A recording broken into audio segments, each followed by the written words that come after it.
Yeah, this is a great point. Um, the surahs are essentially like the stage where the ayahs take place. That's um, probably the best analogy, but it's actually what's going on. So the surahs are are connected to the word for like an enclosure, right? A sur.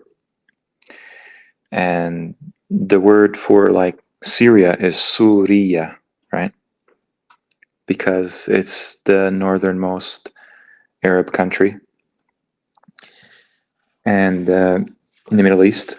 And someone who's a Suri would be in this enclosure where this takes place. That's why Syria was called, or Damascus was called Sham, which means north. So, like it's one thing to bring like a written Quran surah, devised by other than Allah. But it's another thing to bring miracles, like ayahs are miracles. So we have like the written account of them, and the words reflect the like exactly like what they are in reality. The one that comes to mind is Musa's dragon, and the the sorcerers basically they have like just a imitation of that. It's actually they're not ayahs really. Like the actual ayah is about like this confrontation in front of Pharaoh. The ayahs themselves convey information that is always critical. It's always crucial. Like Pharaoh acknowledges, right, in his dialogue with Musa. And it's funny because throughout that dialogue in Surah 26, it says like, qala all the time to show you like the next speaker is talking. But in that particular ayah, it says qala Fir'aun, ma rabbil alameen. That would imply that it's important that that ayah have the word Fir'aun in there with the question, what is the Lord of the world? And Musa replies, basically, he corrects Fir'aun in his faulty understanding. Because Allah is not a what. A what is a functional thing, a created entity. Musa says basically like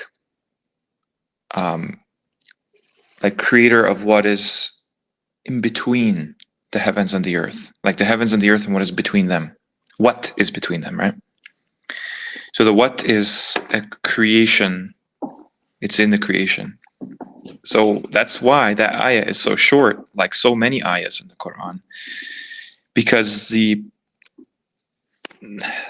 profoundness of the statements there, because they're so decisive, right?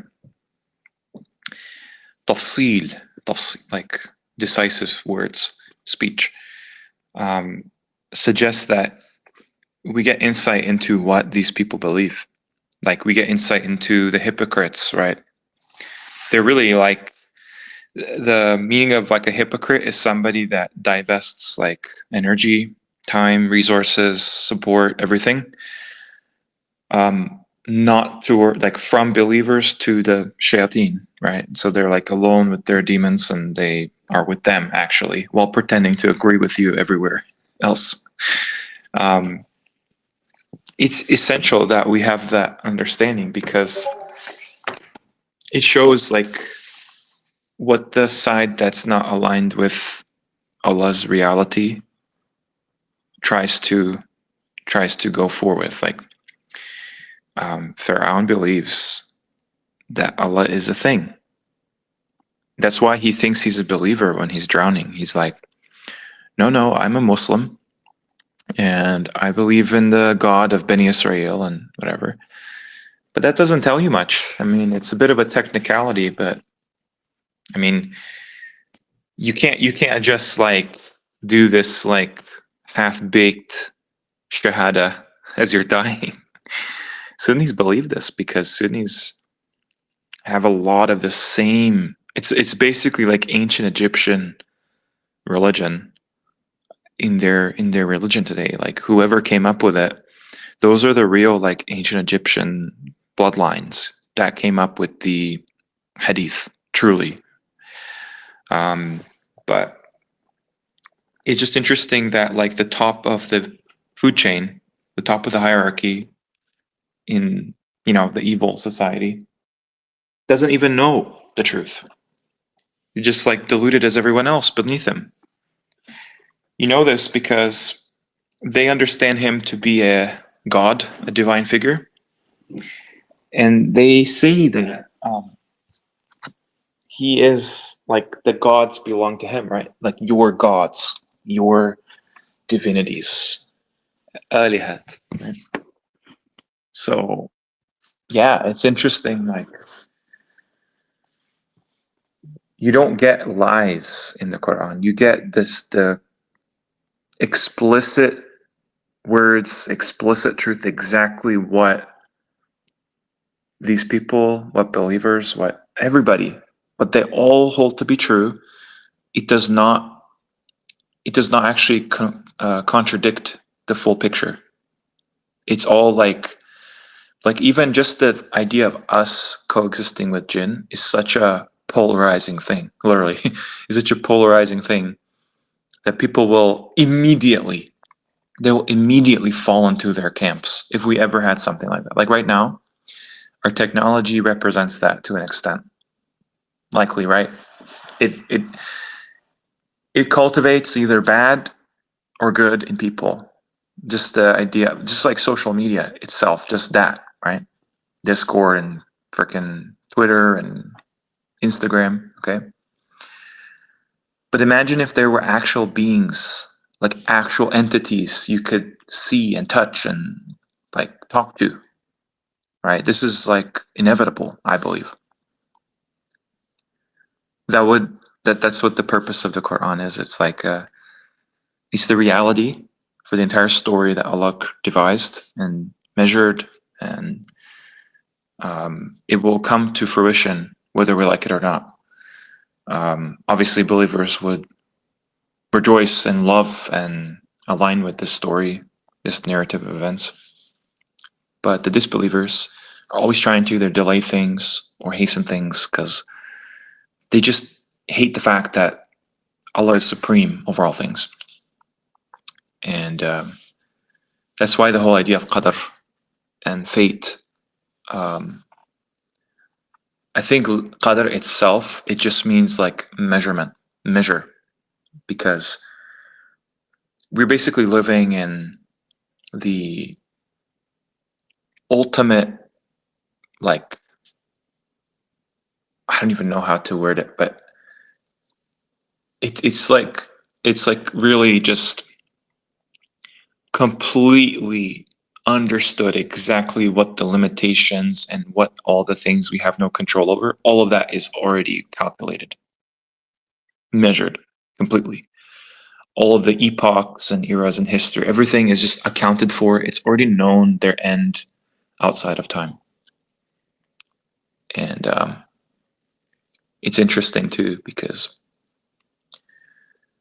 that would suggest that what we have control over in the sense of free will, which honestly is not really like, it's not really a factor in the end, because it would appear that embracing the Quranic understanding of how reality is gives you the perception of free will more, because you all of a sudden, so many apparent obligations are gone because Allah doesn't need anything.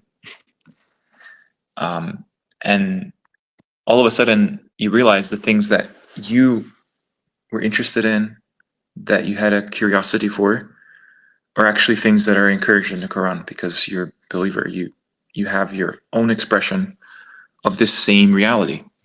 The believers are the most diverse people in every way, and it's beyond like physical attributes. That's just like a bonus, but it's beyond that, because I mean, this message that's always like, it permeates every story, moral of every story you can imagine, like any film, any movie, any story.